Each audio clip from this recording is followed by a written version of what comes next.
MP, Rajasthan, Chhattisgarh की हार के बाद राहुल का क्या होगा? इंडिया गठबंधन में अखिलेश, ममता कांग्रेस को दिखाएंगे आंख?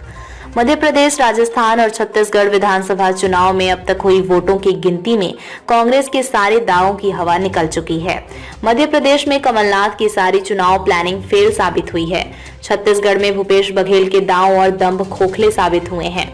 वहीं कांग्रेस को जिस राजस्थान से ज्यादा उम्मीदें नहीं थीं, वहां भी अशोक गहलोत के नेतृत्व में कांग्रेस बीजेपी के सामने घुटने टेकती दिख रही है। राजनीति के गलियारों में इन चुनाव रुझानों और रिजल्ट को लेकर नए सिरे से समीक्षा शुरू हो गई है।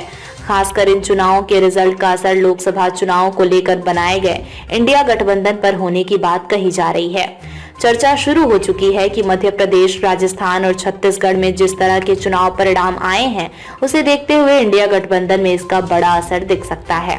आइए समझते हैं इन चुनाव परिणाम का इंडिया गठबंधन पर क्या असर होगा। नहीं चलेगी कांग्रेस की मनमर्जी।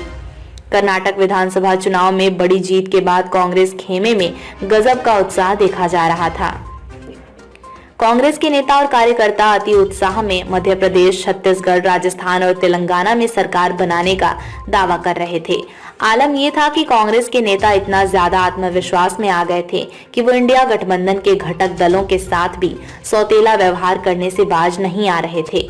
मध्य प्रदेश विधानसभा चुनाव में कांग्रेस ने पहले समाजवादी पार्टी को सीटें देने की बात कही थी, लेकिन बाद में मुकर गए थे। इस बात को लेकर सपा अध्यक्ष अखिलेश यादव ने यहां तक कह दिया था कि उनके साथ जो व्यवहार एमपी में किया गया है, वहीं वो लोकसभा चुनाव में यूपी में कांग्रेस के साथ करेंगे। वहीं इसके जवाब में कमलनाथ ने तो अखिलेश यादव और सपा से जुड़ा सवाल भी सुनने से मना कर दिया था। इसके बाद सपा ने उत्तर प्रदेश की सीमा से सटे मध्य प्रदेश के खासकर बुंदेलखंड इलाके की सीटों पर मजबूती से प्रत्याशी उतारे।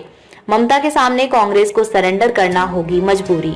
इंडिया गठबंधन की बेंगलुरु बैठक के दौरान कांग्रेस नेताओं के व्यवहार के प्रति ममता बनर्जी नाराजगी जाहिर कर चुकी हैं। टीएमसी प्रमुख और पश्चिम बंगाल की सीएम कतई नहीं चाहती थी कि कांग्रेस चढ़ बढ़कर गठबंधन की अगुवाई करे।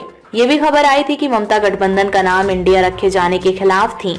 साथ ही जातीय जनगणना जैसे मुद्दे पर भी उनकी राय कांग्रेस की अलग थी।